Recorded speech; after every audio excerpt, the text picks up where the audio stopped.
রাস্তায় দেখা নেই সাইকেলের বাইকের, দখল নিয়েছে ভেলা ও নৌকো। কোথায় রাস্তা তা দেখে বোঝা মুশকিল। চারিদিকে শুধু জল থই থই করছে। সেজন্য এলাকায় রাস্তা দিয়ে চলছে না কোনো সাইকেল কিংবা বাইক। এলাকার মানুষের যাতায়াতের মাধ্যম করে উঠেছে কলা ও থার্মোকলের ভেলা কিংবা নৌকা। ঘটনাটি উত্তর চব্বিশ পরগনা জেলার বসিরহাট মহকুমার বাদুড়িয়ার চাত্রা গ্রাম পঞ্চায়েতের রসুই পতাপাড়া গ্রামের ঘটনা। নদীর বাঁধ দীর্ঘদিন ধরে সংস্কার না হওয়ায় নদীর বাঁধ কোথাও উপচে কোথাও বা ভেঙে লোকালয়ে ঢুকে পড়েছে নদীর নোনা জল। দীর্ঘ প্রায় 1 মাস ধরে বসিরহাট মহকুমার বাদুড়িয়া ব্লকের চাত্রা গ্রাম পঞ্চায়েতের রসুই পতাপাড়া গ্রামের জলবন্দী 400 পরিবার। দীর্ঘদিন ধরে এলাকায় জলমগ্ন থাকার ফলে এলাকার মানুষের কাছে এখন যাতায়াতের মাধ্যম হয়ে উঠেছে কলা গাছ ও থার্মোকলের ভেলা কিংবা নৌকো। ভেলায় কি করবো, আমাদের তো এছাড়া কোনো পথ নেই, জলের জন্য যাতে যাচ্ছি না। ভেলাই করে যাচ্ছে। ভেলাই করি, বাজার ঘাট বা সবকিছু আমাদের ভেলাই করতে হয়। এখন ভেলাই দিন কাটছে।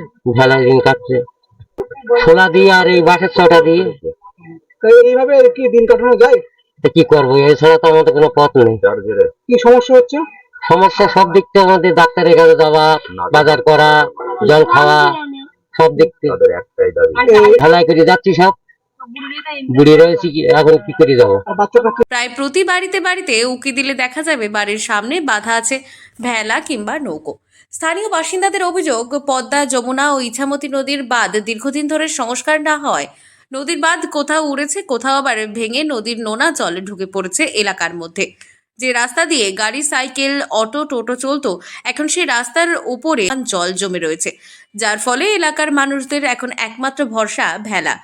সাইকেলও চলছে না, বাইকও চলছে না, অটো চলছে না, চলছে ভেলা নৌকা। রাস্তায় রাস্তায় রাস্তার উপর দিয়ে কেন জল উঠে গেছে, কোনো কিছু যাত পাচ্ছে না। তো বাড়িতে বাড়িতে নৌকা, ভেলা, এইসব খাওয়া দাওয়ার অসুবিধা। চুলো যে রান্না করে খাবো, সেই চুলো সব জল উঠে গেছে। টিন কিনে এনে টিনি সব হচ্ছে ইয়ে করছে, রান্না করে খাচ্ছে। প্রশাসন আসে না? না, প্রশাসন একদিন এসেছিল, একদিন এসে ওই 20 প্যাকেট মাল নিয়ে ওই জায়গায় মোড়ে মাথা এসে দিয়ে হাতের মাথা যারা যারা ছিল সব বললে আসছি বলে চলে গেল, আর আসেনি।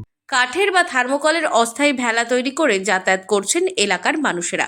কোথাও বাড়ির ভেতরে হাঁটু সমান জল, কোথাও আবার বুক সমান জল। দীর্ঘদিন ধরে এলাকায় জলমগ্ন থাকায় এলাকায় একদিকে যেমন বাড়ছে চর্মরোগ ও সাপের উপদ্রব, তেমনি বাড়ছে চাষের ক্ষয়ক্ষতির পরিমাণও। যদিও ইতিমধ্যে এলাকার বেশ কিছু পরিবারকে নিরাপদ স্থানে সরিয়ে নিয়ে যাওয়া হয়েছে, কিন্তু জমা জল না সরলে জলযন্ত্রণা দুর্ভোগ থেকেই যাবে বলে মনে করছেন এলাকার সাধারণ মানুষ।